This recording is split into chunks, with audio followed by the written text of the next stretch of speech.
When I first watched Ninja Assassin in 2009, I remember the sense of shock that came over me before the story even had time to breathe. There was blood, yes, but not just the kind that splatters across the screen for spectacle. It was rhythmic, choreographed, almost poetic in its violence. I can still recall sitting there, half fascinated, half unnerved, realizing that the film wasn't interested in a slow burn of suspense. It wanted to slice open the old mythology of ninjas and spill their secrets onto the modern world. It's a strange feeling when a movie manages to merge ancient mystique with neon-lit realism, when the whispers of feudal Japan somehow echo through the wet asphalt of contemporary Berlin. That was the first thing that struck me, how the movie wanted to reclaim a forgotten myth, but dress it in present-day guilt, vengeance, and shadow. For those who grew up believing that ninjas were silent ghosts in night, the film tears away that fantasy to reveal the pain beneath the mask. It follows a young man raised by an ancient clan trained to kill, molded into a weapon before he's old enough to question what humanity even means. The narrative, though punctuated by frantic choreography, really hides a tragedy. The tragedy of a boy who was supposed to be invincible but ends up bleeding with conscience. Every frame, every motion of the blade, speaks of the cost of obedience and the rebellion of spirit that inevitably follows. That's what makes it far more than an action film. It's a fable disguised as a massacre. When I think about why it lingered with me, I realize it's because it doesn't let the viewer rest. The editing is sharp enough to make you blink wrong, the lighting drenched in shadow and rain until it feels like the whole world is weeping. There's a scene where blood rains down like a confession, and that's when I understood this isn't just about vengeance. It's about purification. Beneath all the cinematic chaos lies a moral question that art keeps revisiting. If you've been trained your entire life to be a killer, can you ever unlearn death? The movie doesn't answer it gently. It drags you through it, frame by frame, until you taste the bitterness of the character's awakening. I remember being struck by the way silence functions here. It's not emptiness. It's a sound of its own. When the protagonist pauses before a strike, you can feel the ghost of his past breathing in his ear. The sound design works like a psychological map. Every thud of foot, every inhale before a blow, reflects the weight of years spent in discipline, fear, and submission. There's something intoxicating about that level of control. It reminded me of all those stories where warriors meditate before battle, not to find peace, but to become precise. The beauty of the film is that it never romanticizes its precision. It treats it as a wound. There's also an undercurrent of modern cynicism running through it. The film's contemporary setting, the anonymity of European streets, the cold efficiency of modern architecture, clashes against the spiritual darkness of its central clan. It's as if the world has moved on, but the ghosts of the old world refuse to leave. That contrast gives the movie its strange pulse. It feels both ancient and immediate, like a whisper carried through a gunshot. The narrative unfolds through flashbacks and confrontations, weaving a timeline that is fragmented as a protagonist's psyche. It's disorienting by design, and I found myself appreciating that deliberate chaos. What fascinated me most was the way it uses the human body as language. Every movement, every contortion, every cut, it's storytelling without words. You can sense the discipline that built this man and the pain that breaks him. There's a sequence of training scenes that almost hurt to watch. Children beaten into silence, their tears mistaken for weakness, their hearts turned into stone. Yet, through that brutality, you glimpse something tender, the possibility of rebellion, the birth of empathy inside someone engineered to destroy. That's where the heart of the movie lies, not in the kills, but in the split second when the blade hesitates. And then there's the aesthetic. The slick black suits, the rain-soaked rooftops, the glimmer of steel under flickering streetlights. The cinematography creates an urban nightmare that still somehow feels mythological. It reminded me of how graphic novels paint the night, saturated, hyperreal, morally ambiguous. Everything glows, but nothing feels alive. In that world, even light seems complicit in violence. It's a visual meditation on darkness, and it turns every action beat into something operatic. I found myself mesmerized by that balance. The film's world is both repulsive and hypnotic, a place where violence becomes choreography and pain becomes rhythm. What's particularly interesting is how it merges East and West. not in a superficial cultural sense, but thematically. The idea of ancestral duty colliding with modern individuality becomes a battleground. You feel the old world's honor code clashing against a new world that values freedom, even when that freedom is soaked in blood. The protagonist becomes a bridge between those two philosophies, a man who must unlearn loyalty to rediscover morality. It's ironic, because the very discipline that made him deadly is what allows him to survive when he finally rebels. There's a lesson in that duality, one that transcends the genre trappings. Even the tools of oppression can become instruments of liberation once they're turned inward. As the movie barrels forward, it keeps reminding you of isolation. Even when the action explodes in crowd and corridors, there's an overwhelming sense that every character is utterly alone. The government agents, the clan members, the victims, all of them orbit around this emptiness that the story keeps circling. It's loneliness born from secrecy. The ninja world thrives on disappearance, on becoming invisible. But invisibility, the movie shows us, isn't peace, it's erasure. Watching the protagonist slowly reclaim visibility, not as a weapon but as a person, becomes unexpectedly emotional. Amidst all the shredded limbs and flashing steel, it's really a story about reclaiming identity. I find that powerful because, in a way, it mirrors our modern hunger for authenticity. We live in a world where stealth isn't about hiding in shadows, but about disguising ourselves in plain sight. Filtered lives, curated personas, performative calm. The movie translates that metaphor into something primal. Every fight scene becomes a metaphorical shedding of disguise, a physical struggle to be seen and known for who you truly are. Beneath its surface, that's why it resonates even now, more than a decade later. It's not nostalgia for ninja lore. It's the timeless ache to be free from conditioning. What continues to impress me is how confidently the film commits to its style. There's no apology for excess. It's bold, outrageous, unashamed of its brutality, and yet it feels strangely sincere. It's like watching someone exercise their trauma through movement. The choreography isn't just entertainment, it's confession. That's what separates it from other action films of its era. It isn't about one-liners or a spectacle for the sake of spectacle. It's about the intimate poetry of violence, where every strike means something beyond the flesh.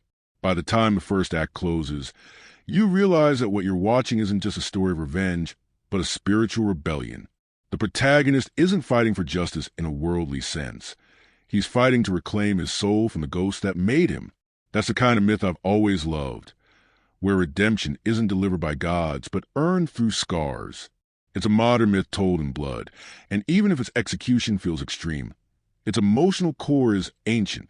The film's pulse is steady because it knows exactly what it wants to say, that even in the darkest world, the human heart is capable of defying its own programming.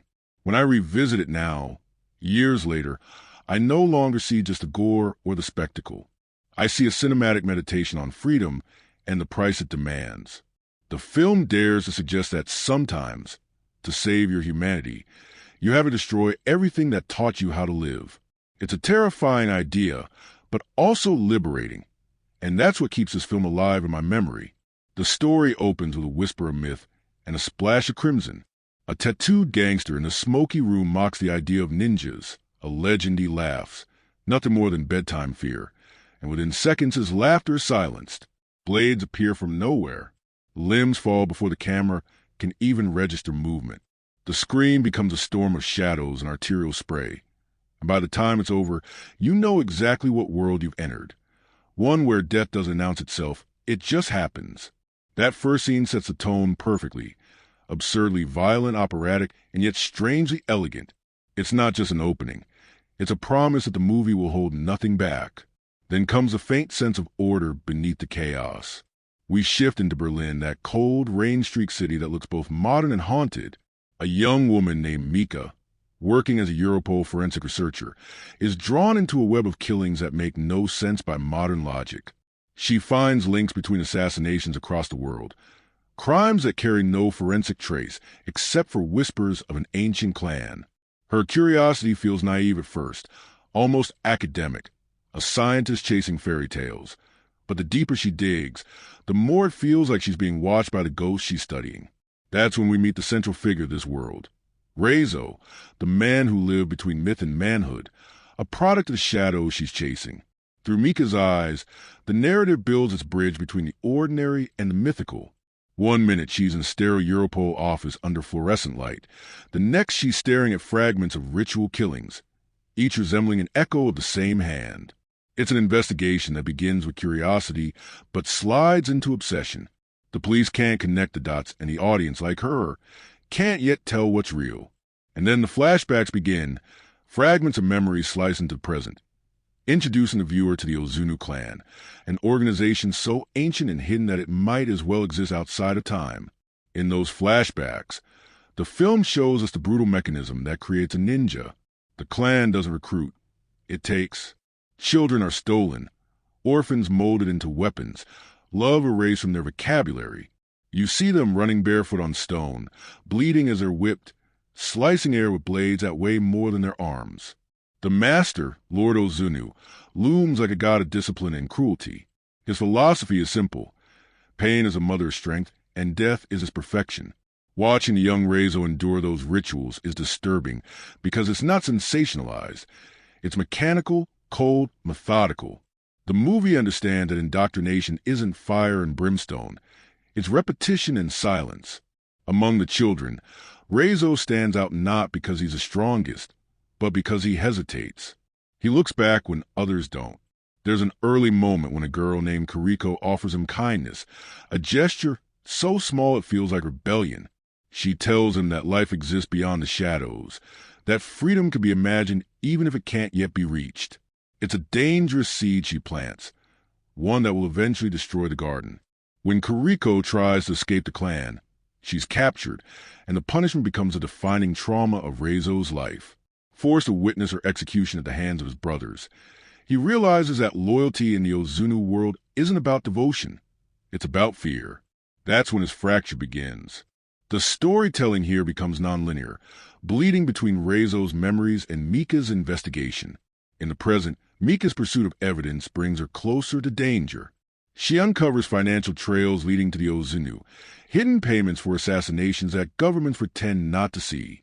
It's in these sequences that the film mixes thriller with mythology, transforming conspiracy theory into tangible horror. Each clue she finds feels like a piece of forbidden scripture. And then one night, she's attacked. Out of the darkness, shadows move, and she's about to die before a silent figure intervenes. Reizo, her protector, the very ghost she was trying to prove existed. Their first encounter is one of the most atmospheric scenes in the film. It's almost wordless. She's terrified, bleeding, and this man who moves like smoke tells her the stories she's chasing are real. He doesn't speak like a hero. He speaks like someone still learning to be human. There's no melodrama in his voice, just exhaustion. In those moments, he becomes a living proof of everything she studied, the embodiment of myth, but also a contradiction to it. He's not faceless or cold. He's scarred, vulnerable, a man who escaped death but not memory. The next stretch of the film moves between protection and pursuit. Mika's bosses at Europol dismiss her findings, assuming she's become paranoid. They think she's imagining assassins where there are none, unable to see that their skepticism is exactly what keeps the Ozunu hidden. The movie thrives on that irony. How modern institutions, with all their technology and logic, can't comprehend a world built on spiritual stealth. It's a subtle critique of bureaucratic blindness. Meanwhile, Reizo's flashbacks deepen. We see him being molded into the perfect killer, blindfolded in pitch darkness, listening to drops of water to learn precision, slicing air so cleanly that it hums. His weapon, the Kusarigama, that chain and blade, becomes an extension of his body. There's a haunting scene where the master tells him, "Pain will guide you." The camera lingers on his back, scarred like a topographical map of suffering. Yet, even in that world of absolute control, small gestures of humanity persist. A shared glance, a breath of hesitation before a kill. The movie keeps contrasting obedience with conscience until the two begin to collide. One of the most powerful sequences in the first half comes during a clan mission, when Reizo is sent to assassinate a target in Tokyo. He carries out the task flawlessly, invisible and swift, but something in him breaks when he sees a child crying nearby, a memory of his own fear reflected back at him. The sound design here is crucial. The rain outside, the child sob, the metallic echo of his blade, all converge to create the sound of awakening. It's the first time he doubts his purpose, and that doubt becomes rebellion. Soon after, we witness the fracture turn into action. The clan learns of his disobedience. The punishment is death. His brothers, men he grew up with, are sent to kill him. The fight that follows is chaotic, almost operatic in its speed and brutality. The film's editing turns a confrontation into a blur of black silhouettes and crimson splashes, but it's the emotional clarity that stands out. Every strike feels personal, every wound like a betrayal. He escapes barely, but the escape isn't triumph, it's exile. From that point on, Reizo ceases to be a ninja and becomes something undefined, a ghost without a home. Back in the present timeline, Mika shelters him, not out of trust, but instinct. She senses that whatever this man carries, it's larger than either of them. Their conversations are sparse, loaded with tension. She asks him about the Ozunu, and he tells her they are everywhere, that every government and corporation uses them in shadows to eliminate threats, to control narratives, to maintain order. It's a chilling metaphor for how ancient violence evolves with civilization. Ninjas, the movie suggests, didn't vanish. They adapted. They became the invisible hand behind modern power. The first half ends by intertwining both threads. Mika's academic curiosity turning into survival instinct, and Reizo's trauma transforming into reluctant purpose. Their lives collide during a hotel ambush where the Ozunu finally locate them. The scene is filmed like a fever dream. Fluorescent corridors, sprinklers raining down, silhouettes flickering in and out of focus. Reizo fights not just to protect Mika, but to defy his past. Every slash feels like an argument with his own upbringing. The choreography is brutal, but underneath it lies emotion. He's no longer killing for command. He's killing for choice.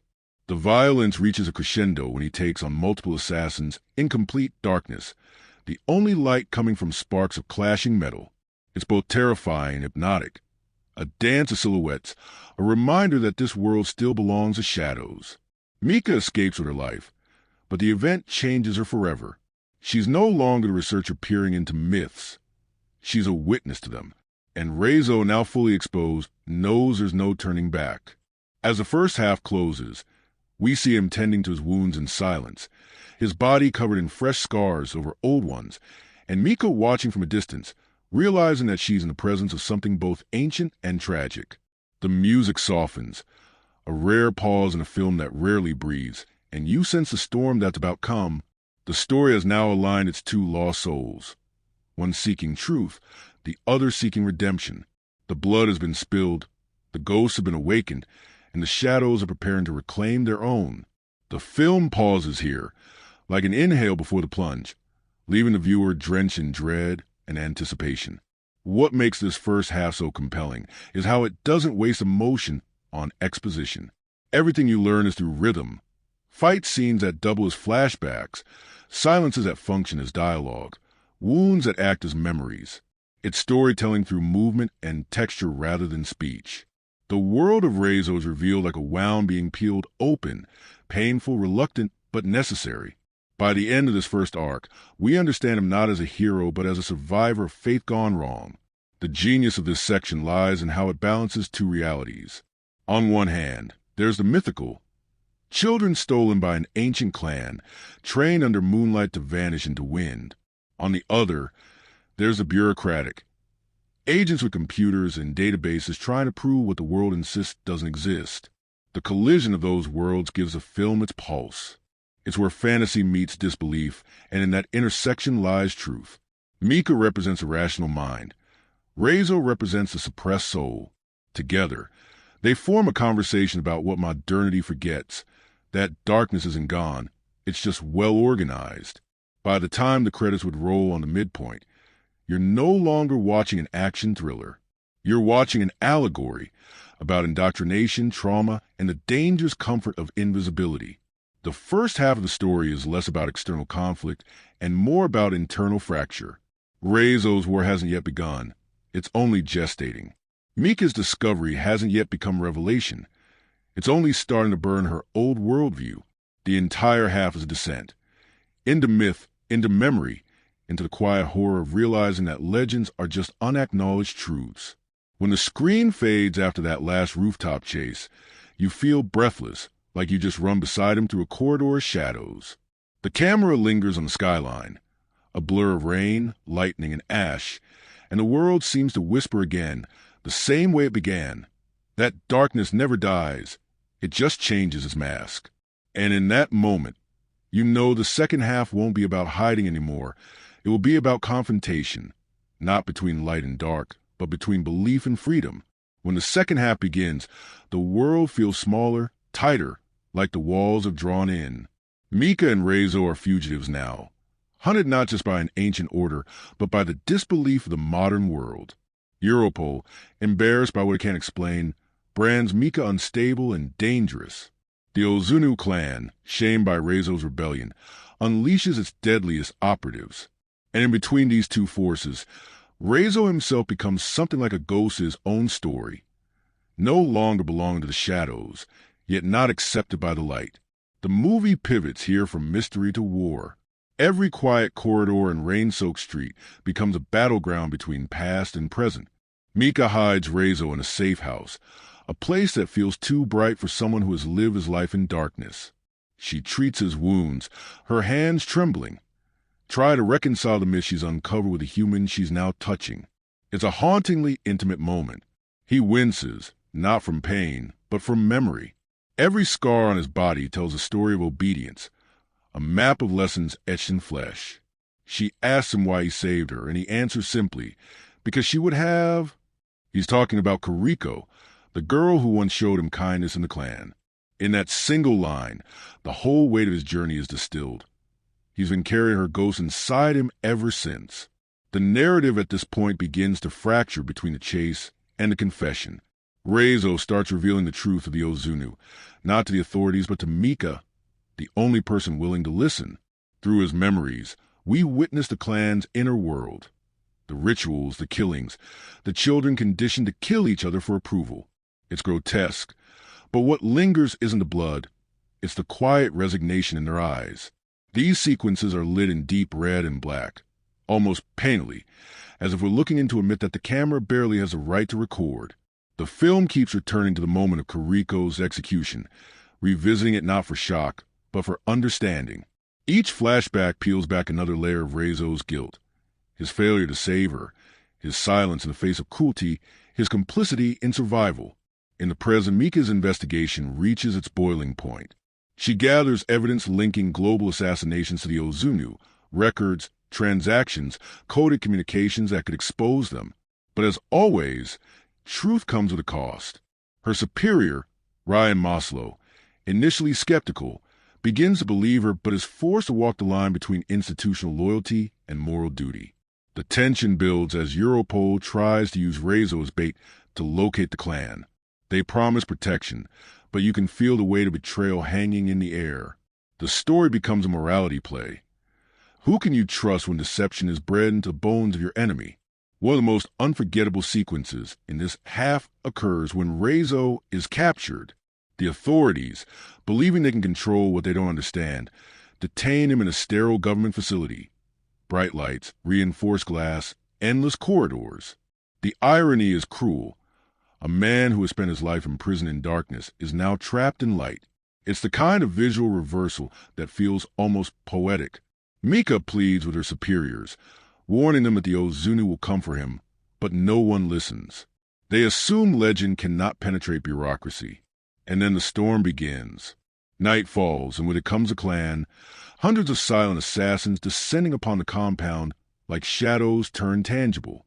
It's a massacre, but also one of the most beautifully constructed sequences in the film. The lights flicker, alarms wail, and the screen erupts into a chaos of motion that feels choreographed yet uncontrolled. The movie abandons all pretense of realism here. It becomes a ballet of death.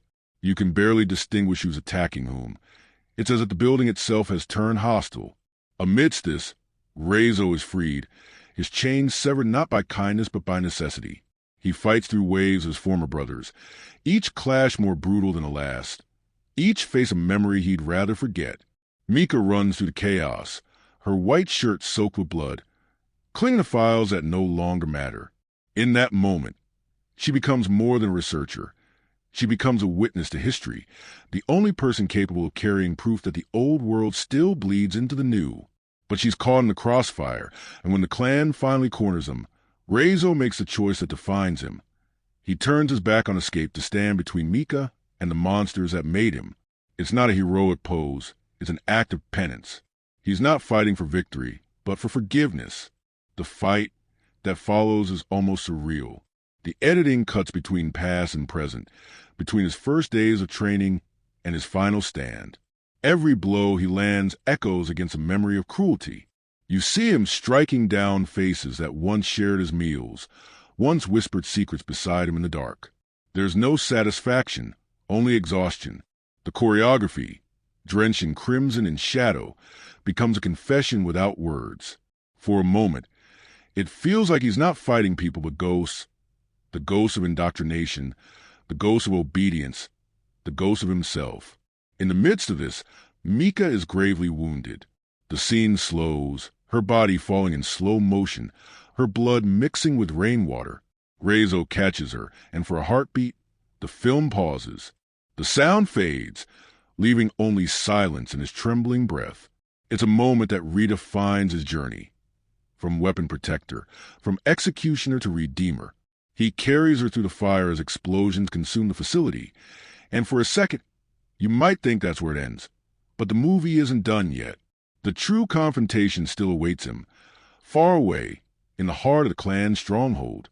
That return to the mountain, to the place where his nightmares were born, feels mythic. It's not just a destination, it's destiny. The landscape shift from urban to elemental, fog, stone, and ash replacing glass and metal. It's as though time folds back upon itself. Every step he takes toward the compound feels like descending into memory. You can sense the film's visual language evolving here. Less neon, more shadow, more texture, more ritual. The clan's fortress looms like a temple of vengeance, filled with firelight and whispers. Inside waits Lord Ozunu, the man who made him what he is. Their confrontation is inevitable, and the movie treats it like an ancient duel rather than a modern showdown. Ozunu is calm, almost serene, speaking of loyalty and destiny, his voice like a sermon. Reizo listens silently, his face expressionless but his eyes burning with grief. When they finally clash, it's less a fight than a ritual, two philosophies colliding. The old world of obedience versus the new world of defiance. The choreography here is slower, more deliberate, almost reverent. Every movement feels weighted with history. Ozuna moves like a ghost of tradition, Reizo like its inevitable extinction. The battle is long, bloody, and symbolic. Fire consumes the compound as they fight. Flames licking the walls, ashes filling the air. The master taunts him, calling him a failure, a betrayal of the order that gave him meaning.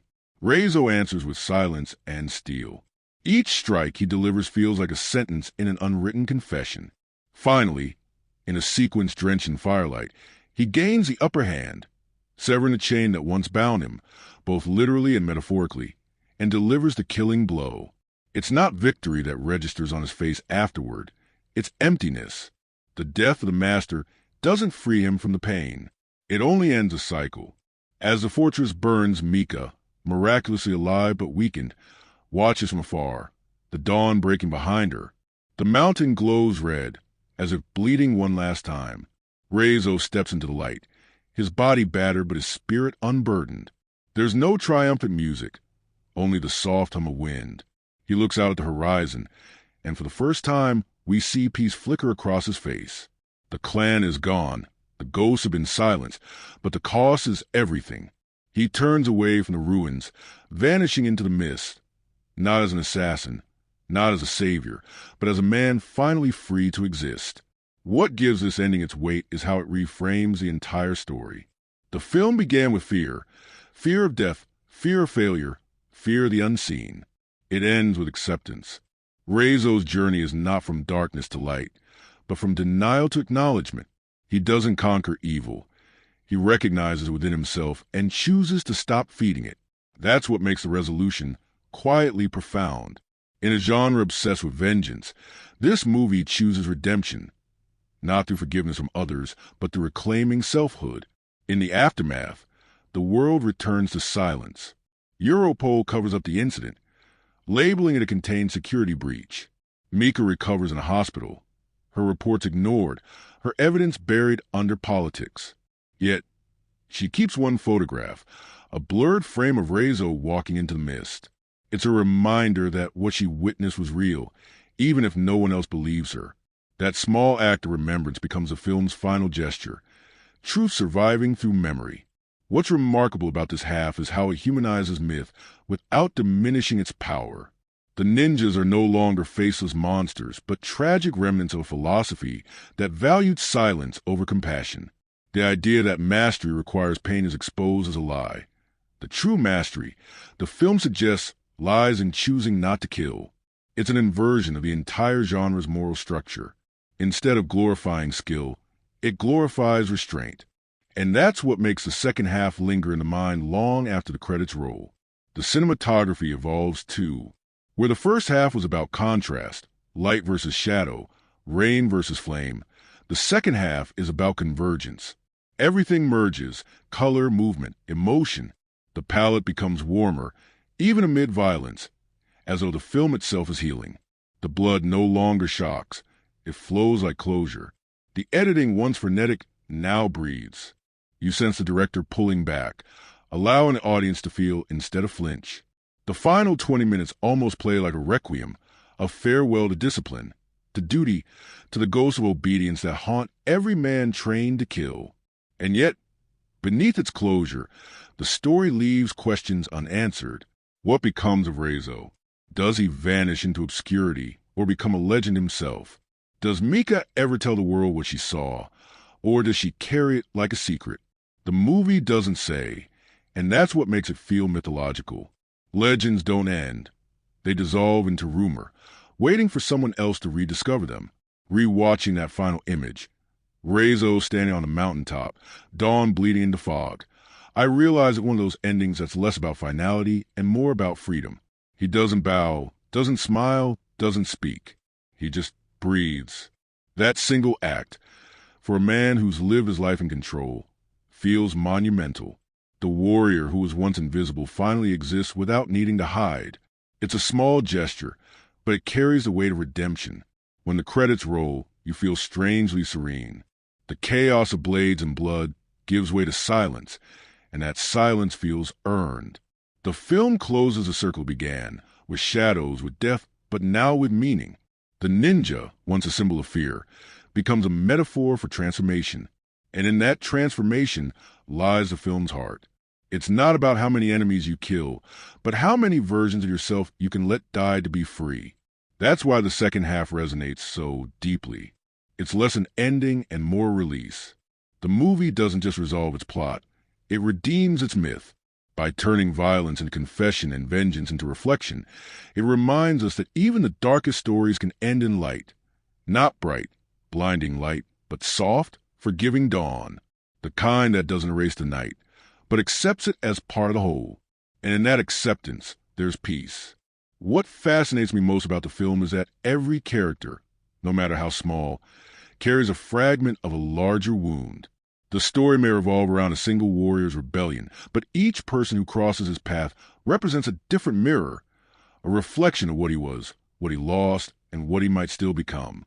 There's something deeply symbolic in the way the movie arranges them, as though everyone is orbiting a core of silence.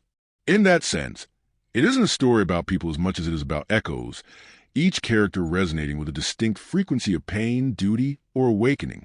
Reizo stands at the center of this web, not as a hero but as a contradiction. He is the product of an ideology that preaches control, secrecy, and loyalty above all else. His body has been shaped by violence, his instincts refined into precision, but his spirit resists quietly, persistently. What makes him compelling isn't his skill, but his hesitation. The moments when his hand trembles before a kill, when he flinches at another's suffering, those are the true revelations of character. They show that no amount of conditioning can erase the human core. You can tell from the way he moves that his discipline is both armor and prison. He walks like someone who has never learned how to rest, whose muscles remember every command ever barked at him. Even his face, stoic as stone, betrays flickers of doubt when he sees kindness or vulnerability. It's easy to mistake him for the typical silent avenger, but the film doesn't allow that. Beneath the blood and scars, Reizo is a child, an orphan denied the right to innocence. That's why the flashbacks cut so deeply. You're not just watching training. You're watching identity theft. His transformation from boy to weapon happens so systematically that by the time he starts questioning it, the damage is irreversible. And yet, there's something miraculous in that questioning itself. The moment he begins to doubt is the moment his humanity claws its way back. The movie treats that doubt like a sacred flame, fragile, almost extinguished, but capable of burning the entire order down. What defines Reizo is guilt. Not guilt in the moral sense, but a cellular guilt, the kind that comes from realizing you've spent your life perfecting the wrong craft. When he kills now, he does it not out of hatred but out of recognition. He sees in every enemy the reflection of his own conditioning. That's why the action scenes never feel like triumphs. They're penance. Every cut he makes is a confession. Every wound a line in his prayer for release. It's rare for an action film to capture that complexity. The paradox of a man who must embrace violence to destroy what violence created. Then there's Mika, whose presence is the moral counterweight to Reizo's torment. She begins as a rationalist, a woman of data, reports, and hypotheses. Her belief in logic is absolute, and that's what makes her initial curiosity so poignant. When she starts investigating the pattern of assassinations, it isn't because she believes in legends. It's because she believes in evidence. But the film slowly dismantles that belief system. As she ventures deeper into the mystery, the rational world around her collapses. Her faith in institutions, in documentation, in reason itself, all of it dissolves when she meets Reizo. It's a subtle metamorphosis. She doesn't lose her intelligence. She gains humility. She begins to understand that truth isn't always measurable. Sometimes it's experiential. Sometimes it's bloody. What's beautiful about Mika is that she isn't written as a damsel in distress. She's vulnerable, yes, but not weak. Her courage doesn't come from strength of arms, but from conviction. Even when everyone around her dismisses her research as obsession, she persists, driven by the quiet certainty that the world is hiding something ancient and malignant. That persistence is what ultimately connects her to Reizo. They're both seekers, one of truth, the other of redemption. When she finally sees him fight, she doesn't recoil. She understands instinctively that beneath the savagery lies a moral wound. She doesn't pity him. She recognizes him. In many ways, she becomes the audience's conscience, reminding us that even in a story soaked with blood, empathy is possible. Lord Ozunu, on the other hand, is the embodiment of the opposite philosophy. Control without conscience. He is both patriarch and deity within the clan, and the film treats him as such. He doesn't shout, doesn't rage. His power lies in calm precision. The way he speaks is almost hypnotic, like someone who has long stopped questioning the morality of his actions. To him, pain isn't cruelty, it's order. He believes that suffering purifies, that obedience is enlightenment. That's what makes him terrifying. He's not evil in the conventional sense. He's righteous in his own twisted worldview. He sees himself as a creator of balance, sculpting warriors the way nature sculpts predators. His cruelty is methodical, philosophical, and in that belief, he becomes timeless, a ghost of every authoritarian figure who's ever disguised domination as discipline. The relationship between Ozunu and Reizo mirrors a father and son, a perversion of love where affection is replaced by fear. When Reizo finally confronts him, it's not just a fight. It's a reckoning between creator and creation. Ozunu can't comprehend rebellion because in his world, individuality doesn't exist. That's why his death feels both tragic and inevitable. He isn't defeated by force but by evolution, by the emergence of thought where once there was only obedience. It's a generational metaphor. The new world overthrowing the old not through violence alone, but through awareness. Among the supporting characters, Kariko remains the most haunting presence. She appears only briefly, yet her impact reverberates through the entire narrative. She represents everything the clan suppresses: tenderness, compassion, rebellion born from empathy. Her decision to escape isn't portrayed as cowardice, it's courage in its purest form. The moment she dies, her memory becomes Reizo's moral compass. Every act of defiance he commits afterward is, in essence, a continuation of her unfinished rebellion. She is the ghost that transforms revenge into redemption. Even though she dies early, her spirit is the film's heartbeat. The other clan members, Takashi, the rival who embodies blind loyalty, the nameless assassins who hunt Reizo, all serve as reflections of what he could have been. Takashi, in particular, is a dark mirror. He accepts the clan's ideology completely, finding strength in servitude. When they fight, it's not just a battle of skill, but of faith. Takashi's death feels more sorrowful than satisfying, because it underscores how easily one can mistake submission for honor. It's one of those subtle tragedies the movie doesn't dwell on, but lets hang in the air, the reminder that loyalty, when unexamined, becomes another form of slavery. Even the Europol agents, secondary as they are, serve an allegorical function. They represent the arrogance of modern rationality, the belief that every mystery can be dissected by logic. Their failure to protect Mika or contain the Ozunu isn't just a plot device, it's thematic commentary. It shows that technological progress hasn't made humanity safer. It's merely made us more blind to the ancient instincts that still govern us. In a world obsessed with surveillance, the true masters of invisibility are the ones we can't imagine existing anymore. But if I had to distill the essence of all these characters, I'd say they are bound by the same paradox. They are all, in one way or another, enslaved by their beliefs. Mika by her faith and reason, Reizo by his indoctrination, Ozunu by his delusion of control, and the agents by their bureaucracy. The film, through their collisions, asks a universal question. Can one truly be free without first confronting the system that shaped them? Each character answers differently. Ozunu dies defending the system. Reizo survives by rejecting it. Mika transcends it by witnessing its collapse. That's why the character dynamics feel mythic. They aren't merely individuals. They're archetypes acting out an eternal struggle between structure and soul. What's remarkable is how the performances amplify this tension without relying on words.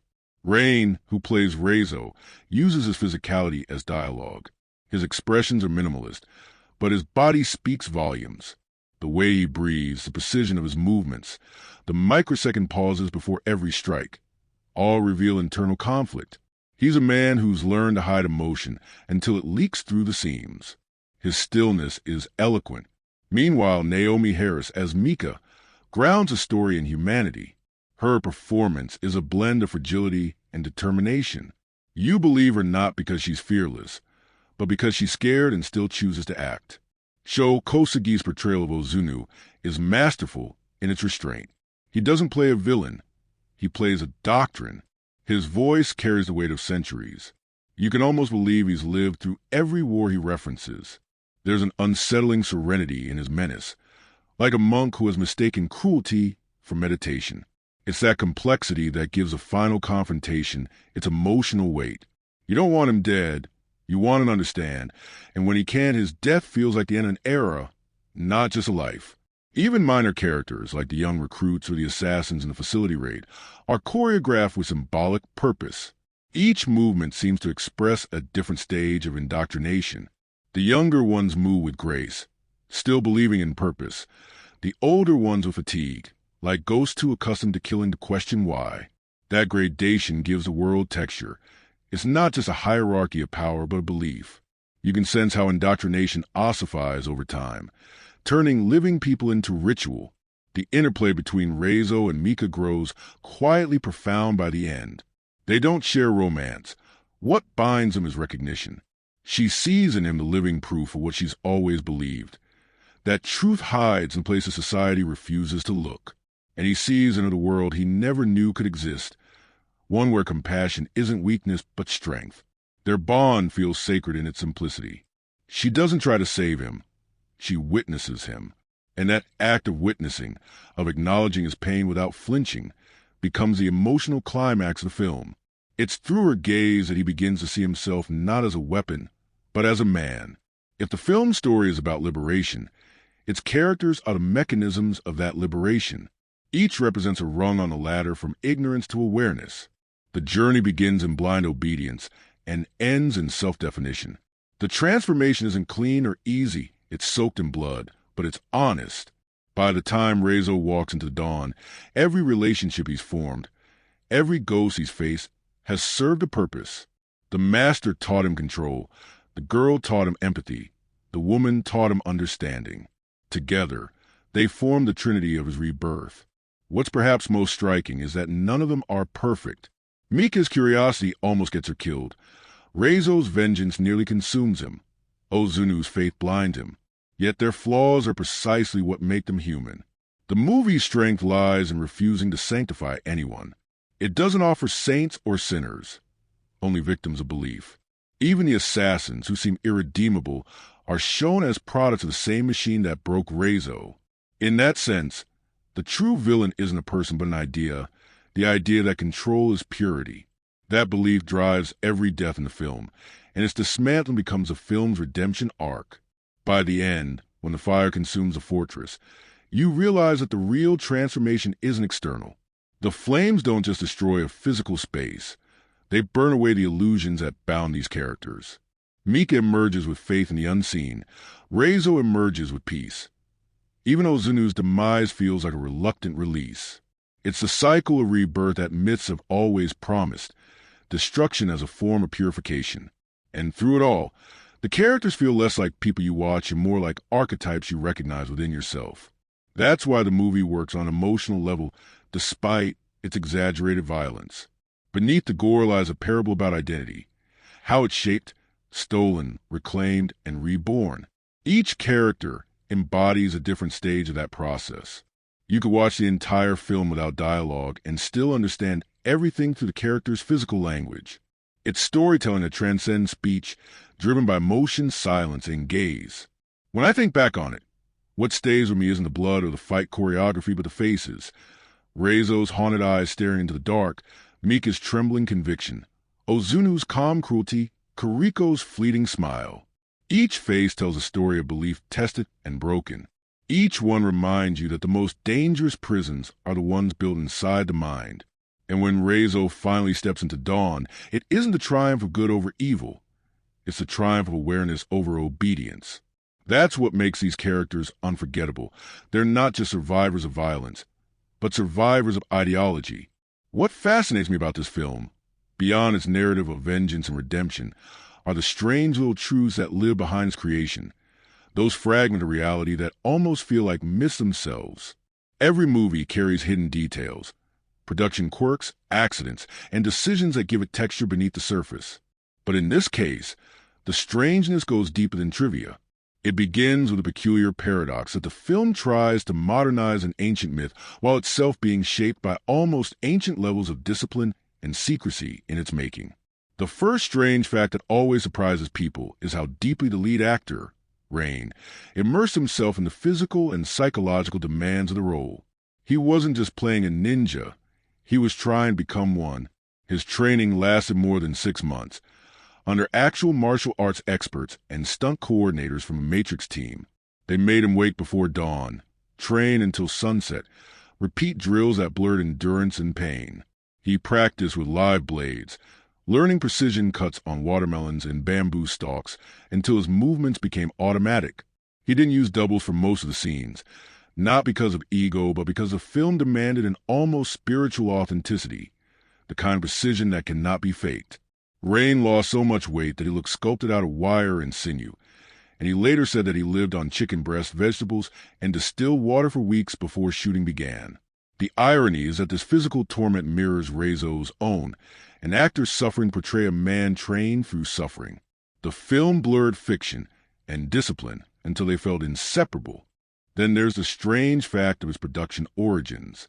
Though it's steeped in Japanese mythology, the film was largely shot in Berlin, Germany.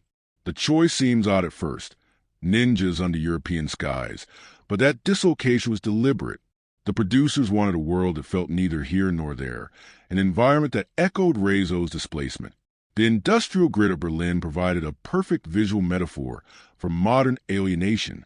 The rain-drenched streets and old factories created a sense of timeless decay, a world where ancient shadows could realistically hide. Some of the rooftops used for chases were actual World War II bunkers repurposed as set pieces, making the movie a strange fusion of historical ruin and modern myth. Another remarkable detail lies in the film's visual design. The directors used a lighting method that was almost painterly. Instead of typical three-point lighting, they shot many of the night sequences with only minimal practical light sources. Reflections from puddles, firelight, or flashes of lightning. This gave the movie its unique contrast, that glossy black texture, where blood seems to glow rather than spill. The cinematographer, Karl Lindenlaub, admitted that they had to invent new camera rigs to capture the speed of the fight scenes without losing focus. Many shots were achieved by strapping cameras to wires that swung with the actors, simulating the motion of a blade. The result was a film that feels physically unstable, as though you, the viewer, are being thrown into the fight. That shaky intimacy wasn't an accident. It was engineered chaos. The sound design carries its own oddities, too. The swoosh of Reizo's blade wasn't digitally generated. The sound team used a combination of whooshing wet towels, wind tunnel recordings, and sharpened knives slicing through raw meat to capture the perfect texture of violence. It's disturbingly real when you know that each sound effect comes from something organic. Even the sound of flesh being cut was created using slabs of pork and sandbags. The director wanted the violence to feel tangible but slightly surreal, not just what you see, but what you feel vibrate in your spine. The auditory discomfort was intentional, almost like a weapon. Then there's a strange collaboration behind the camera. The film was produced by the Wachowskis, whose fingerprints you can feel everywhere. In the balletic slow motion, in the thematic obsession with freedom and control, in the spiritual undertones hidden beneath technological gloss. They didn't direct it, but their influence guided every aesthetic choice. It's fascinating to think that Ninja Assassin was born in the same creative ecosystem that produced The Matrix, V for Vendetta, and Cloud Atlas. It shares that same preoccupation with identity. The body is machine, the mind is battlefield. In many ways, Reizo feels like a cousin to Neo, another human trying to escape a system that has defined him since birth. A particularly eerie production story comes from the filming of the final battle. The fire that engulfs the Ozunu compound wasn't entirely digital. The crew built a full-scale set in a quarry and ignited it for real, using controlled explosives and layered fuel gels to create believable infernos. But one of those controlled fires spread faster than expected, and Rain was actually trapped momentarily between burning structures. Instead of panicking, he continued his scene, swinging the chain weapon and screaming in character. The take that appears in the film, where he moves through flames with his face partially illuminated by real fire, was shot during that uncontrolled burn. The stunt coordinator later said, "He didn't act through fear. He channeled it." That moment, raw and unscripted, encapsulates the strange devotion that runs through the film's veins. Another odd fact, the script went through more than 10 revisions before production. Initially, it was meant to be a stylized noir set in 18th century Japan. But the Wachowskis wanted to pull the ninja myth into the modern era, seeing it as an allegory for globalization, ancient power adapting to the surveillance age. One early draft had Reizo working as a Tokyo janitor hiding from the clan, with more introspection and less action. But test readings showed audiences craving kinetic energy, so they rewrote it into a relentless chase narrative. Still, fragments of that original introspective version survive in the quiet moments, when Reizo meditates, when he stares at blood running off his hands. Those are remnants of a film that once wanted to be a psychological tragedy. The editing process itself was bizarrely difficult. The action scenes were shot with such speed and density that the editors had over 600 hours of footage to condense into 2 hours. Some sequences had more than 1,200 cuts, an average of 1 cut every second during the most intense moments. The editor, Giancarlo Ganziano, reportedly suffered eye strain so severe that he had to wear dark glasses during final assembly. He later joked that editing Ninja Assassin was like being inside a blender made of swords. That visual chaos became the movie's signature rhythm. Perhaps the strangest fact of all, though, lies in the film's origin story as a production. The idea came from a brief scene in Speed Racer, another Wachowski film, where Rain played a minor role. His performance so impressed them that they decided to craft an entire movie around him. They envisioned it not as a traditional star vehicle, but as an experiment. Could a pop idol transform into a physical myth? The leap from Korean R&B sensation to cinematic killer was enormous, but Rain's transformation became one of the most fascinating metamorphoses in modern action cinema. It's as if the real man mirrored his character's journey, leaving behind one identity to embrace another through discipline, pain, and reinvention. Even the weapon Reizo uses, the chain blade or kusarigama, carries its own mythology. The prop was designed with real metal segments and retractable blades, weighed precisely so Rain could swing it with accuracy. He trained to make the weapon an extension of his body, practicing with it until it no longer seemed like choreography, but instinct. In Japanese folklore, that weapon was used by monks and assassins who believed the chain symbolized the link between heaven and earth. To wield it well, one had to understand balance, not just physical but spiritual. The film doesn't explain this explicitly, but no, it adds depth. Reizo's weapon is not just a tool of death. It's a metaphor for control and release. Another unusual decision was the near absence of CGI blood. In an era when most action films relied heavily on digital effects, this one went old school. They used physical blood rigs, air pumps, and prosthetics to simulate arterial sprays. That's why the violence looks tactile. The blood behaves like a living fluid, not a digital smear. Some of the actors said the fake blood was so sticky that it glued their eyelids shut between takes. One stunt performer joked that it took longer to clean the floor after each scene than to film the actual fight. That messiness gives a film its visceral reality. Every stain feels earned. There's also something strange in how the movie approaches spirituality. Hidden beneath all the gore is a pattern of subtle Buddhist imagery. The training hall where Reizo learns to fight is laid out like a mandala. Circular, symmetrical, symbolic of balance between destruction and creation. The moment when he hesitates before killing for the first time happens beside a candle, echoing the concept of enlightenment flickering amid darkness. Even the final battle in the burning temple mirrors Buddhist funeral rites, the master consumed by flames as the disciple transcends him. The film never preaches, but these visual cues create an almost mythic depth beneath the surface violence. One of the most overlooked peculiarities is how the movie handles color. The palette shifts almost imperceptibly as the story progresses, from metallic blues and grays in the beginning to deeper reds and golds toward the end. It's like watching blood seep into frame as Reizo's humanity returns. The colorist later revealed that this gradient was deliberate: blue for repression, red for awakening, gold for release. That gradual bleeding of warmth back into the image mirrors Reizo's emotional thawing. It's visual psychology disguised as style. Even the film's box office journey is full of strange turns.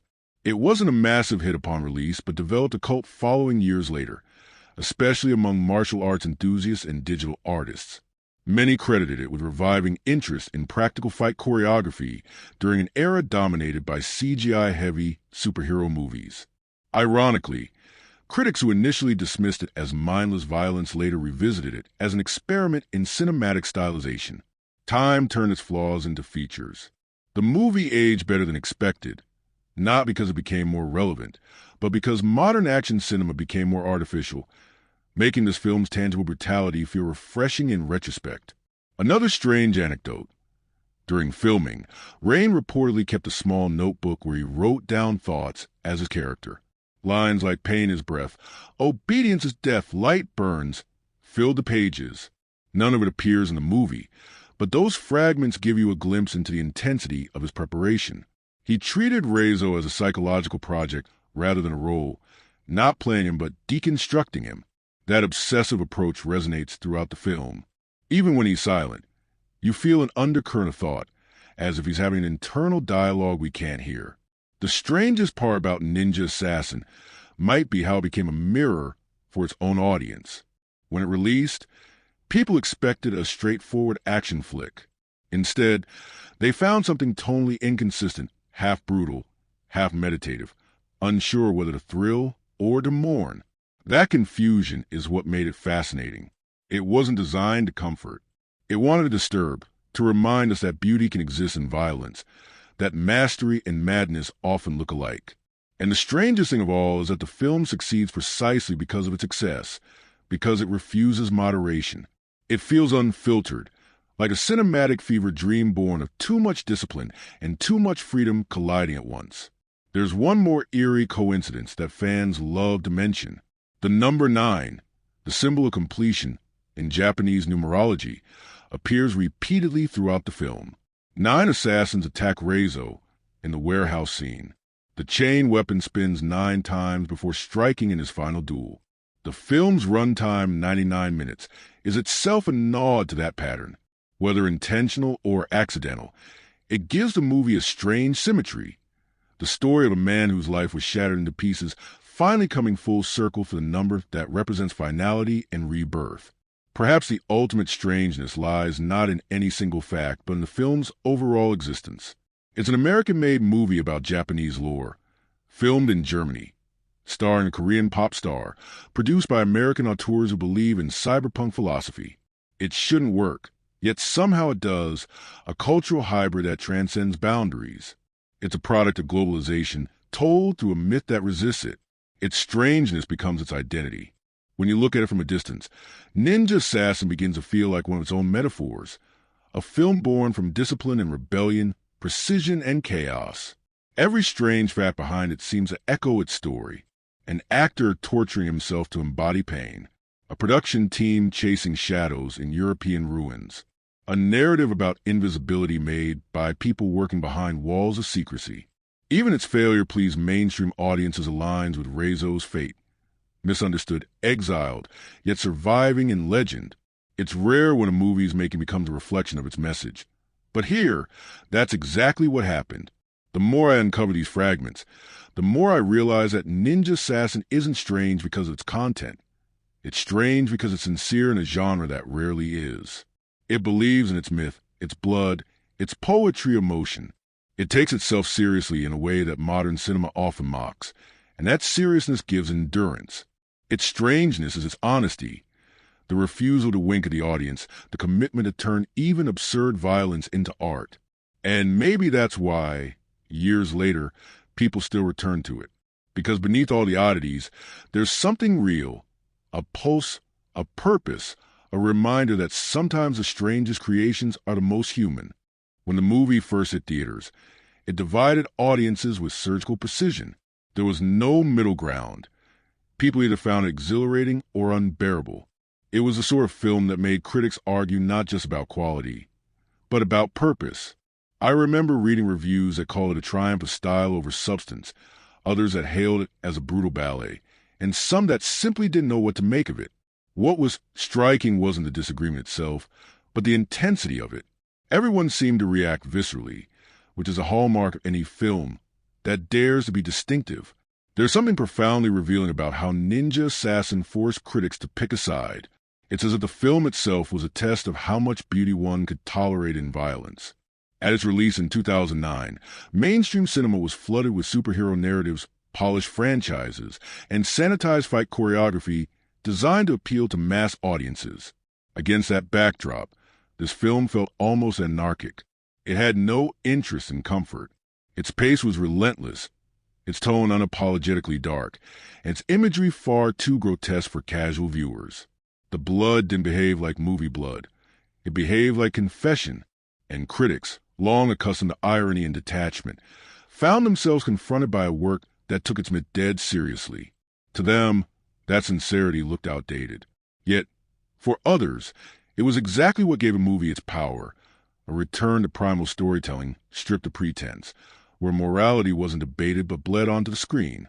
One of the most interesting perspectives came from Asian critics who viewed the movie through the lens of cultural displacement. Here was a Western production borrowing Eastern mythology, produced by the Wachowskis, directed by James McTeigue, starring a Korean artist, and filmed in Europe, a true cinematic orphan. Many argued that this hybrid identity was both its greatest strength and its weakness. It was accused of Orientalism, of turning the ninja into a fetishized symbol of exotic danger, yet others defended it as a postmodern reclamation, a new global myth born out of cultural fusion. What fascinated me about these debates was that both sides were right. The film was exploitative in its stylization, but it was also self-aware. It treated myth not as heritage, but as archetype, something that belonged to all civilizations once it entered the shared bloodstream of storytelling. Some film scholars even compared its visual rhythm to the aesthetics of manga and anime, particularly in its hypersaturation of violence. The over-the-top bloodshed, they argued, was less about realism and more about abstraction. Just as a brushstroke in ink painting exaggerates motion to express emotion, the fountains of blood in Ninja Assassin serve as visual punctuation, turning violence into calligraphy. I find that observation deeply poetic. It's as if the movie transforms gore into grammar, using every slash as a word in a sentence about liberation. That reading turns what many saw as gratuitous into something almost sacred, a kind of visual meditation on mortality. Another critical current saw the film as an allegory for trauma and conditioning. This interpretation focuses less on the spectacle and more on Reizo's psychology. From that perspective, the Ozunu clan becomes a metaphor for authoritarian systems, religious, political, or familial, that crush individuality in the name of discipline. Reizo's rebellion, then, isn't just personal vengeance. It's the archetypal act of self-liberation. In this reading, the ninjas represent all those shaped by power, taught to obey, and forced to believe that submission is virtue. His final act of defiance is symbolic of breaking generational cycles of control. This lens transforms a violent action film into an existential statement, suggesting that freedom isn't a gift but a revolt. The feminist perspective, though less commonly explored, is quietly present through Mika and Kuriko. Critics who looked deeper saw them not as side characters, but as thematic anchors. Kuriko's rebellion and Mika's persistence embody the moral clarity that Reizo lacks. While the men are consumed by hierarchy and guilt, the women act from empathy. Their defiance comes not from power but from conscience, which the film presents as the truest form of courage. It's significant that both women see what others can't. Kuriko perceives love within cruelty. Mika perceives truth within myth. Some critics have called them the eyes of the story, arguing that without them, Reizo's arc would be blind rage instead of awakening. The subtle feminism of their presence lies in inversion. Compassion becomes mightier than discipline. Another layer that scholars have pointed out is the film's post-9/11 context. The obsession with secrecy, surveillance, and invisible warfare mirrors the anxieties of that era. The ninjas, operating in the shadows, could easily be read as allegories for modern Black Ops forces. Tools of the state, unseen but devastating. The film, in that light, becomes an unintentional critique of the machinery of global control. When Mika tells Reizo that the clan's existence is hidden because power needs shadows, it echoes the era's political mood, where truth was buried under national security and moral compromise became normalized. It's fascinating that a film about ancient assassins ends up saying something so modern about the ethics of invisibility. Cinematically, critics from the action genre community were kinder. Stunt professionals and martial arts filmmakers praised its commitment to practical choreography. They called it a return to tactile cinema, admiring how it refused to let computers do the fighting. Some even compared its intensity to 1980s Hong Kong cinema, where actors risked real injury for authenticity. The way the camera follows motion, refusing to cut away from impact, was described as a kind of honesty. The fights may be exaggerated, but they are felt. You sense the labor, the sweat, the consequence. In a cinematic landscape moving toward green screen fantasy, this was almost rebellious in itself. Of course, the film also had detractors. Many Western critics dismissed it as incoherent, criticizing the darkness of its lighting and the supposed excessive gore. They argued that the film sacrificed storytelling for style. Yet, that criticism reveals something telling. It assumes that narrative clarity is the only legitimate form of storytelling. The film, by contrast, operates on emotional logic, not linear exposition. The confusion, the fragmented structure, the blurred images, all serve the theme of disorientation. You're meant to feel lost, just as Reizo feels lost between worlds. What some saw as flaw, others recognize as form. The special effects team faced their own challenges.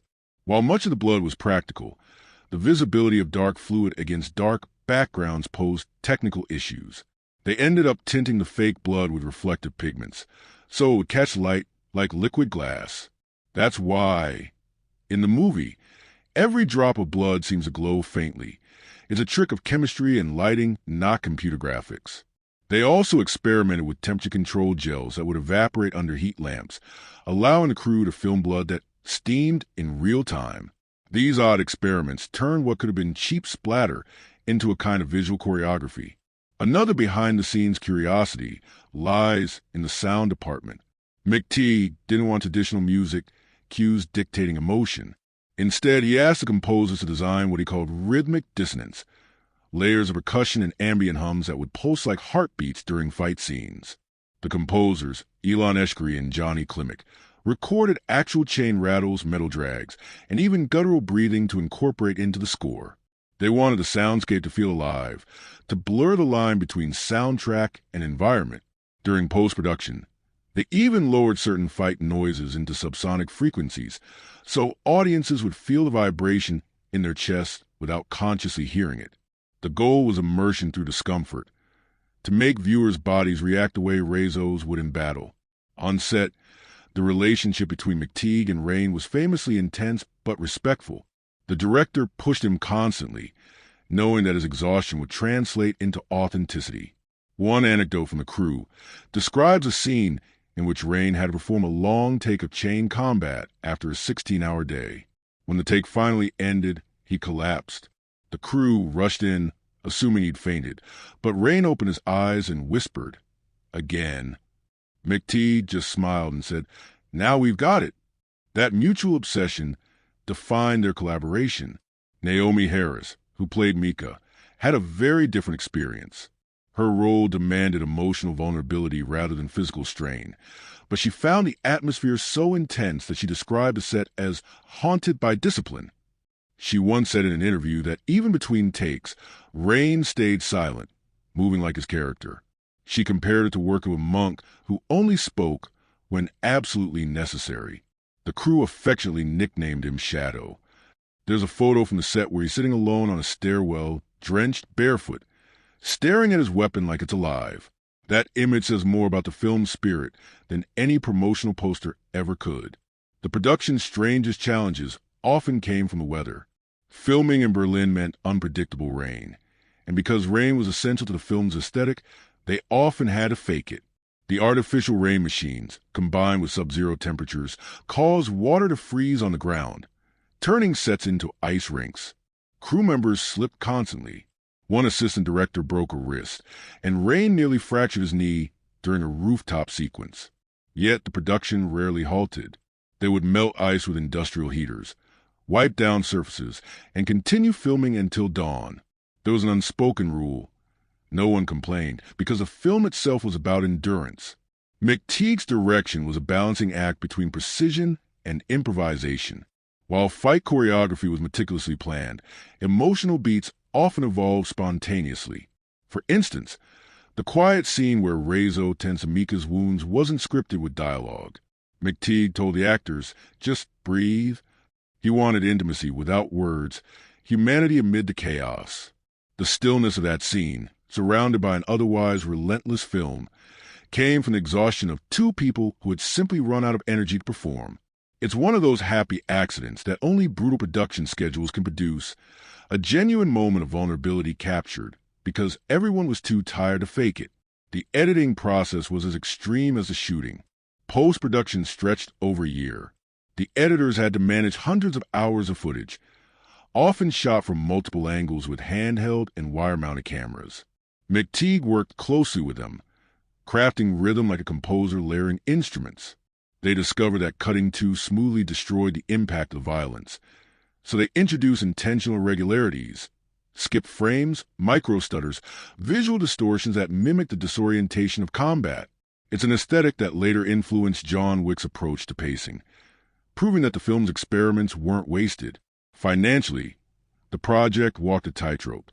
With a budget estimated at around $40 million, it wasn't an enormous studio investment, but its ambition made every dollar stretch. Sets were reused and redressed. Some sequences were shot guerrilla-style around Berlin without permits. Rain and several crew members lived in the same apartment complex to save costs and facilitate night shoots.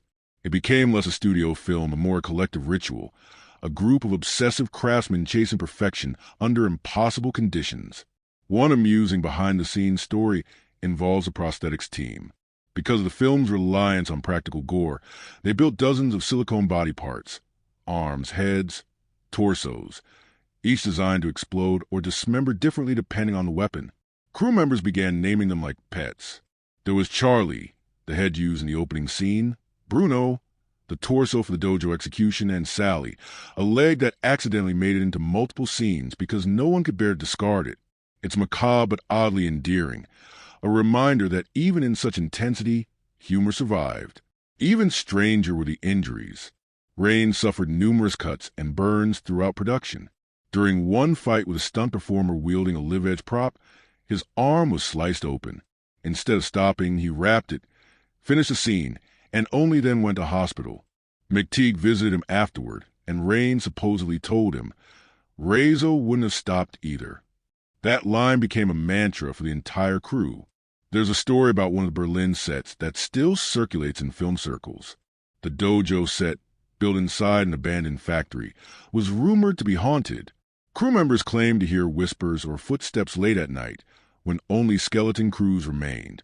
Superstitious or not, the atmosphere was so eerie that McTeigue incorporated it into the film's lighting design.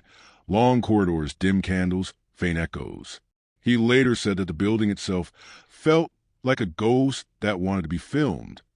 When the film finally wrapped, the crew held a private screening where Rain, exhausted but proud, reportedly cried for first time in years. He said it wasn't about relief but recognition, that he had finally made something where every ounce of suffering had a purpose.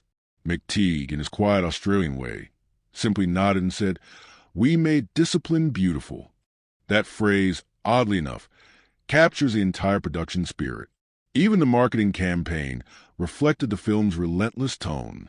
The posters were black and red, minimalist, with Rain's body framed mid-motion, droplets of blood frozen like constellations.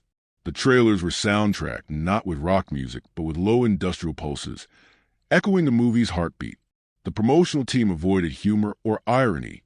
They wanted audiences to understand that this wasn't a wink at the genre. It was a resurrection of it. Post-release, many of the crew went on to shape modern action cinema. Stahelski and Leach used lessons learned here to design the grounded brutality of John Wick.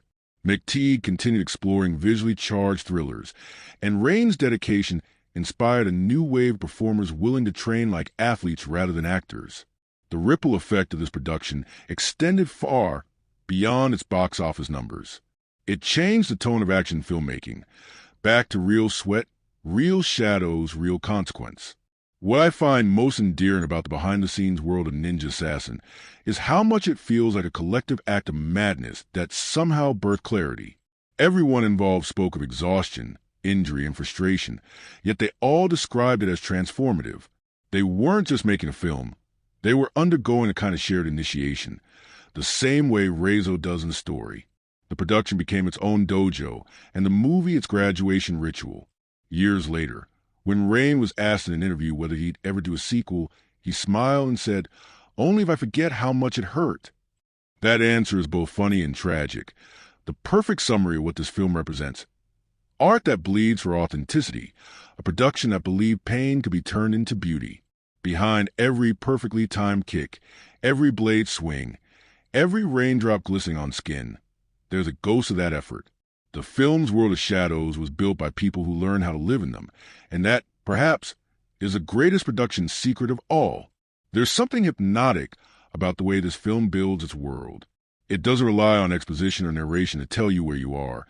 It lets the air, the architecture, the light, and the rain do the talking. The setting becomes a living character, breathing alongside the story. Every surface seems to hold memory. Every shadow seems to whisper, and every cityscape feels like a haunted echo of something older. The film's environments are not just backdrops, but psychological spaces, reflections of the characters' internal conflicts. To watch it closely is to notice that geography itself becomes emotional, the modern world bending to accommodate the ghosts of an ancient one. It begins, of course, with darkness, not the absence of light, but a specific kind of cinematic darkness, dense, textured, deliberate. It's the visual signature of the film, a darkness that doesn't conceal detail but shapes it. Berlin, where much of the film was shot, becomes unrecognizable. Its clean European order is transformed into something mythic, as though time itself has been fractured. The streets glisten perpetually, the walls sweat, and the neon reflections ripple across puddles like memories that won't settle. The city feels both real and unreal, a liminal space where history and myth collide. That duality defines the movie's aesthetic, a place suspended between the industrial and the ethereal, between modern surveillance and ancient secrecy. The decision to root the story in contemporary Europe, rather than feudal Japan, is part of what makes the setting so uncanny. It's an anachronism that works like a fever dream. The Ozunu clan belongs to another era.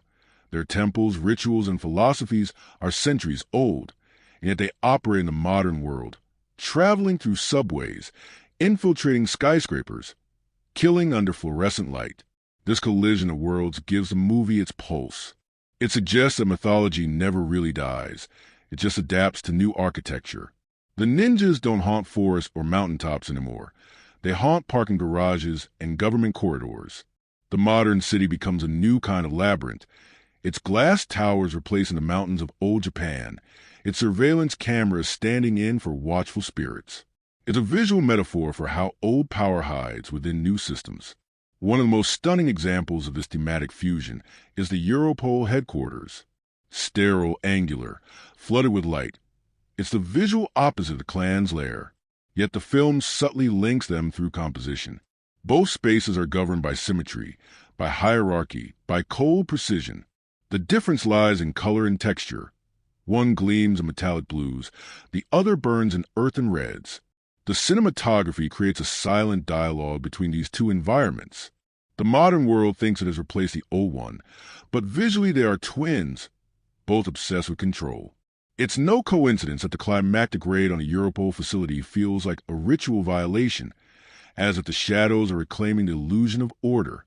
Lighting is, perhaps, the film's most expressive tool. The cinematographer uses illumination not to reveal, but to sculpt. Scenes rarely occur in natural daylight. The sun exists only as rumor. Instead, the movie breathes through firelight, moonlight, and electrical glare. There's a scene where Reizo stands beneath a street lamp, his shadow stretching across wet asphalt, and the light seems to caress him like a memory he's trying to escape. That kind of lighting, expressive, almost painterly, transforms the mundane into the mythic. Even rain becomes a narrative device.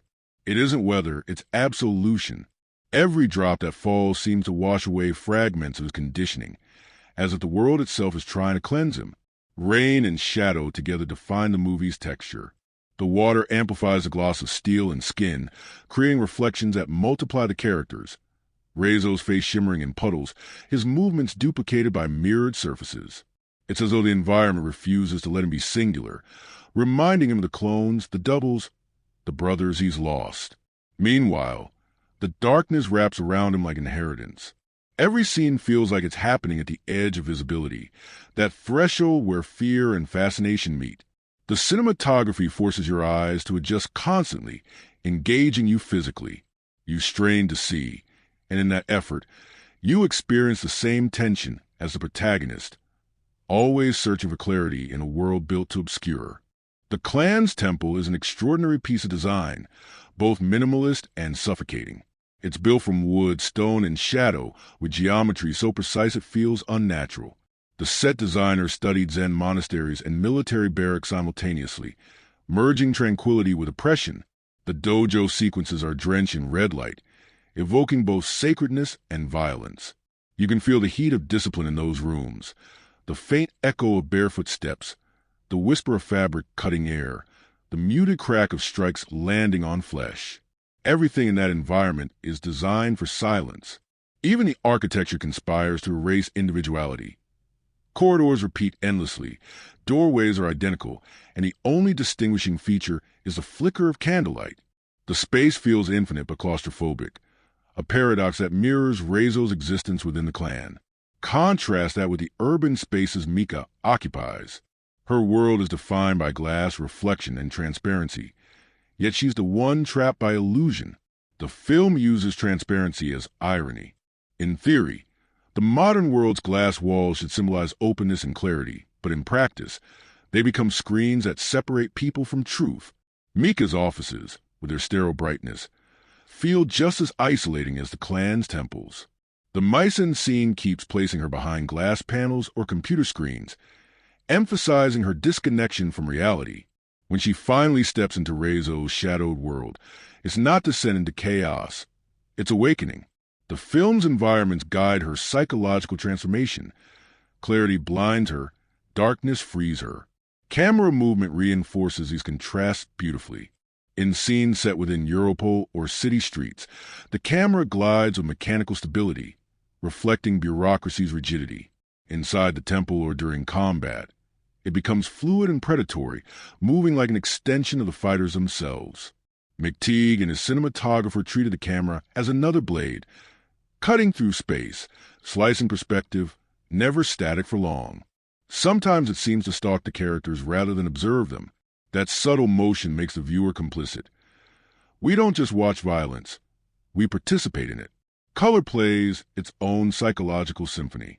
The palette begins with blues and grays, repression, numbness, the sterile calm of obedience. As Reizo begins to rebel, red seeps in like infection. By the time he reaches the final confrontation, the screen is drenched in crimson and gold, the colors of blood and transcendence. It's a visual resurrection. Even without dialogue, you can track his inner evolution through hue alone. The designers called this progression the bleeding spectrum. It's fascinating how something so abstract can evoke such visceral emotion. The film's world changes color as its hero changes soul. One of the most underrated cinematic techniques used here is contrast of scale. The film alternates between intimacy and vastness. You get close-ups of trembling hands, sweat beads, and fluttering candlelight. Then suddenly, an explosion of space, rooftops, rainstorms, open skies. This fluctuation keeps the viewer disoriented but engaged. It mirrors the rhythm of trauma, contraction and release, claustrophobia and escape. Reizo's emotional state is visualized through architecture itself. When he feels trapped, the camera compresses space. When he breaks free, it expands. The entire film breathes through spatial psychology. Even the sound design contributes to the sense of setting. Every environment has its own distinct aural fingerprint. The temple hums with low frequencies, like the heartbeat of a sleeping beast. City scenes crackle with distant sirens and electricity. Rainstorms layer every silence with whispers. During fights, sound becomes hyper-real, amplified to the point of discomfort, then abruptly withdrawn, leaving eerie quiet after impact. This manipulation of auditory space is crucial to the film's immersion. It teaches the viewer to listen differently, to inhabit silence as much as sound. The editing, too, functions like geography. Instead of traditional continuity, McTeigue employs rhythmic fragmentation. Scenes don't cut cleanly from one to the next. They dissolve, flash, or bleed together. This editing style collapses time, creating the feeling that everything is happening simultaneously, past, present, and memory. It's an approach that echoes the way trauma distorts perception. For Reizo, the world doesn't unfold linearly. It erupts in bursts of recollection and anticipation. The structure of the film mirrors his psyche, and the setting becomes part of that subjective landscape. Lighting technology played a surprisingly symbolic role. Many night scenes were shot using programmable LED arrays that pulse subtly during filming, mimicking the flicker of fire or lightning. That flicker creates a sensation that the environment itself is alive, breathing, watching, responding. It's subtle, almost subconscious, but it gives the world a pulse. Even the flames in the final temple battle were synchronized with the camera's shutter speed to create hypnotic rhythm, as though the fire were choreographed. The set seems to fight back, consuming the characters like a living creature reclaiming its flesh. Another striking visual motif is the recurring presence of lines, rain lines, blade trails, shadows cast by blinds or railings. They divide the screen constantly, trapping characters within visual cages. It's a motif that grows more chaotic as the story progresses, until in the final scenes, the lines dissolve entirely into open firelight. The imagery quietly suggests liberation, the dissolution of control's geometry. Even if the viewer doesn't consciously notice it, the eye feels it, experiencing relief when the frame finally opens up. The way the film treats fire deserves mention. It isn't just destruction, it's transformation. Flames illuminate the final act not as chaos, but as purification. The The cinematographer used real controlled burns to achieve that fluid dance of light. You can see the heat distort the air, bending the image itself. Fire becomes both character and confession, the physical manifestation of Reizo's internal reckoning. As the compound burns, the smoke doesn't just rise. It seems to inhale the past. The embers flicker like unspoken memories escaping into the night. There's an almost architectural poetry in how the movie stages movement. Corridors, rooftops, tunnels, all serve as metaphors for emotional states. The temple's hallways represent indoctrination. The urban mazes symbolize confusion. The open spaces signify freedom. Each setting evolves alongside Reizo's consciousness. The film's geography isn't static. It transforms with him. By the time he reaches the final mountain fortress, the camera stops cutting rapidly. The space feels open, the air clear, as though the world itself is finally exhaling. The movie's visual rhythm also owes much to its blend of Eastern and Western cinematic languages. From Japanese samurai films, it borrows minimalism, long pauses, reverent framing, the beauty of stillness. From Western action cinema, it takes speed, chaos, kinetic aggression. The result is a hybrid aesthetic that oscillates between meditation and mania. The clash of those traditions gives a movie its unique tone, a visual schizophrenia that feels both exhausting and sublime. If you look closely, even mundane elements like wardrobe and texture contribute to world building. The ninjas' costumes are not sleek fantasy outfits, but practical, stitched with coarse fabric that absorbs light rather than reflecting it. Reizo's shirt in later scenes is intentionally torn in asymmetrical patterns, symbolizing imperfection, the erosion of control. Mika's clothing shifts from light tones to darker shades as she descends into the underworld of truth. Nothing in this film is arbitrary. Every thread, every reflection, every color choice carries narrative weight. Perhaps the most haunting element of all is how the environments seem indifferent to the violence within them. Blood its walls. Rain washes it away. Life continues. The city doesn't notice. That indifference becomes its own commentary, a reflection of the modern world's desensitization to cruelty. The setting itself becomes a silent accomplice, absorbing trauma without acknowledgement. It's that moral numbness that gives the film its lasting chill. The final image of Reizo standing on the mountain at dawn encapsulates the entire philosophy of the film setting. The landscape is both desolate and beautiful, an image of rebirth painted in ash and light. The fog curls like smoke from extinguished fires. The world is clean again, but not innocent. It's the same paradox that defines the entire cinematic design, beauty built on ruin. That's the essence of its aesthetic. Every gorgeous frame haunted by what it costs to achieve. What makes this film so visually unforgettable is that it understands cinema as a sensory language. The setting is not just seen, it's felt. The slickness of rain, the sting of light, the suffocation of shadow. These sensations carry the story more than dialogue ever could. Watching it is like walking through a fever dream, guided by texture and rhythm rather than logic. It's world building through sensation, not exposition. And that, in the end, is what gives it its enduring power.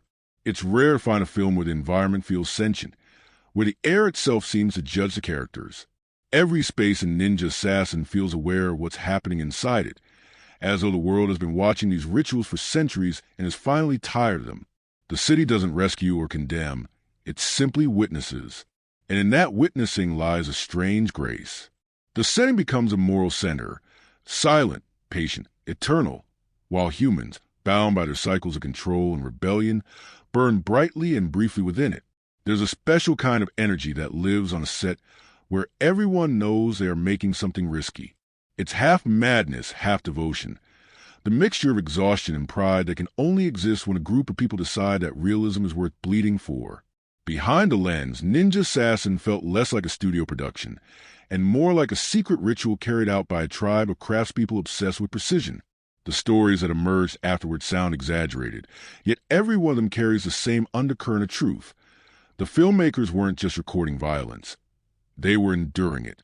The first days of pre-production already carried the tone of discipline that would define everything that followed. James McTeigue gathered his department heads in a warehouse outside Berlin, where the earliest stunt rehearsals were held. Rain was still a few weeks away from arriving, So the stunt team used stand-ins to map out the movement vocabulary of the film.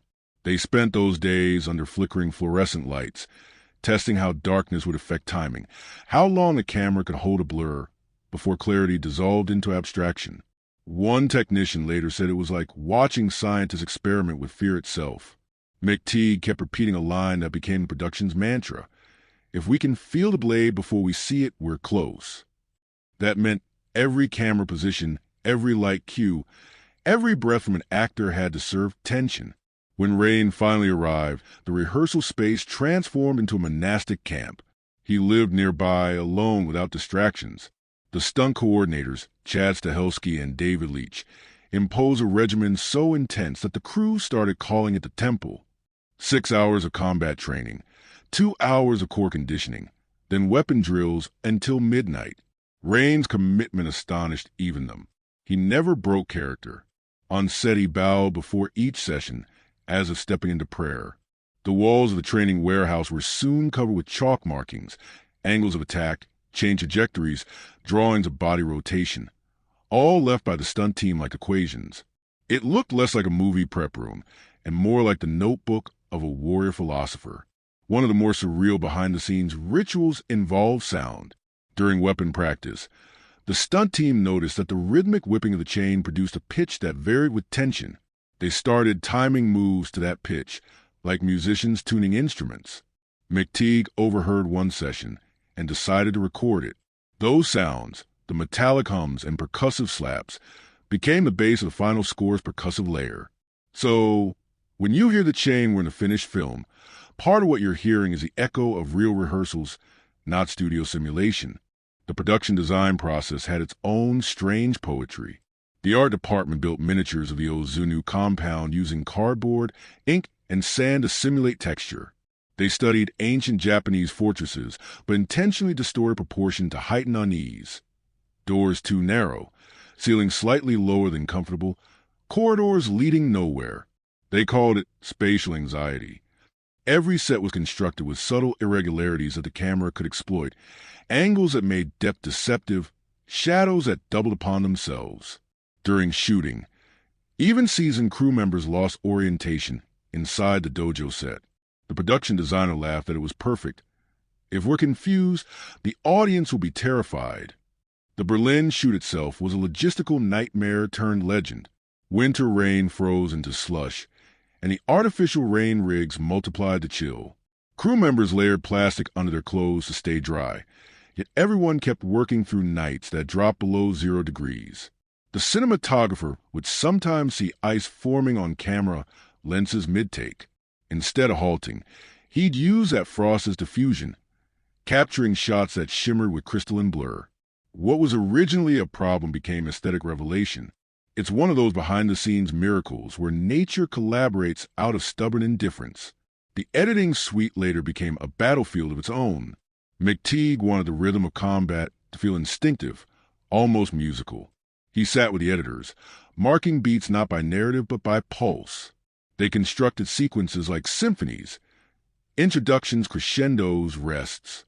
One editor said that they would sometimes cut scenes without image, only sound, using breathing and blade swishes to determine pace. Only afterward would they insert visual footage to match. This reversal process gave the fights their hypnotic rhythm. Your body feels a cadence before your mind registers what you're seeing. Another secret rarely discussed involves a lighting test that went wrong in the best possible way. During a pre-shoot in a Berlin alley, an electrical short caused one of the rain lamps to flicker erratically. The flicker produced a strobe effect that blurred motion into streaks of red and white. McTeigue looked at the footage later and realized it captured the essence of invisibility better than any CGI render. From then on, they built controlled flicker patterns into many sequences. What could have been a safety violation became an accidental invention, a reminder that accidents, when observed closely, become style. Rain's physical endurance bordered on alarming. There's footage in the set showing him running drills long after official wrap, drenched in sweat, his palms shredded from chain friction. The stunt team begged him to wear gloves. He refused, claiming they dulled sensitivity. His knuckles split repeatedly, leaving faint bloodstains on props that continuity teams had to clean between takes. Yet he never asked for substitutes. During one particularly long night, the costume department noticed he hadn't eaten for nearly 12 hours. When they brought food, he smiled and said, "Rezo doesn't eat until it's over." It was both method acting and madness, and it electrified everyone around him. Naomie Harris, watching this in the sidelines, became his emotional counterweight. Between takes, she often broke the silence with laughter or a small conversation, trying to keep morale intact. She described the atmosphere as ritualistic gloom punctuated by tiny bursts of joy. The crew adored her for it. She was the only person Rain allowed to talk to him during breaks. Their quiet friendship off-camera lent authenticity to their on-screen bond, the same trust visible in those moments when she tends his wounds. The fight scenes were designed not as spectacles, but as evolving character statements. Stahelski and Leach choreographed each duel to express emotional progression. The first fight is rigid, mechanical, obedience in motion. The mid-film confrontations loosen rhythm, suggesting rebellion. The final battle becomes improvisation, movement guided by instinct rather than rule. This choreography philosophy came from hours of conversation about human psychology. They treated combat as language. Every spin of the chain was a syllable, every parry a punctuation mark. Watching them map sequences on whiteboards felt like observing poets compose in geometry. Behind the camera, McTeigue fostered a strange mixture of authoritarian control and artistic freedom. He demanded precision but allowed interpretation. If an actor found emotional truth in silence, he adjusted lighting rather than dialogue. The crew respected him because he never raised his voice. He simply repeated directions until results matched his vision. One assistant joked that working for him was like being hypnotized by calmness. Yet under that calm existed intensity. His notebooks were filled with diagrams of shadow movement, range trajectories, even mathematical notes on how droplets should reflect light at specific frame rates. Few directors think of Rain as choreography. He did. One of the most haunting behind-the-scenes moments occurred during the shooting of Kiriko's execution. The scene was emotionally draining. Extras wept after the first take. Rain reportedly couldn't stop shaking afterward. Between takes, he disappeared for several minutes. When he returned, his eyes were red, and he performed the scene again calmer, almost attached. McTeigue kept that take. In interviews later, Rain confessed that he was thinking about childhood memories of strict teachers and the fear of failure. The performance you see on screen is not acting. It's recollection transformed into art. Sound recording on set also had peculiar rituals. Because the film relied heavily on post-production sound design, dialogue was minimal. Instead, boom operators focused on capturing environmental tone, breathing, footsteps, dripping water. The sound team built what they called the library of silence. Hundreds of subtle ambient noises later layered into the final mix. It's why the film's quiet moments feel dense rather than empty. You're hearing an orchestra of almost imperceptible life. Thank you, my literature-loving friends, for walking through the storm of motion and meaning with me. If you felt something, if you found beauty in the chaos or silence in the sound, then you've already shared in the film's spirit. Stay close for more journeys into cinema's hidden heart. Like, subscribe, and join me next time as we unravel another story that dares to bleed, breathe, and live.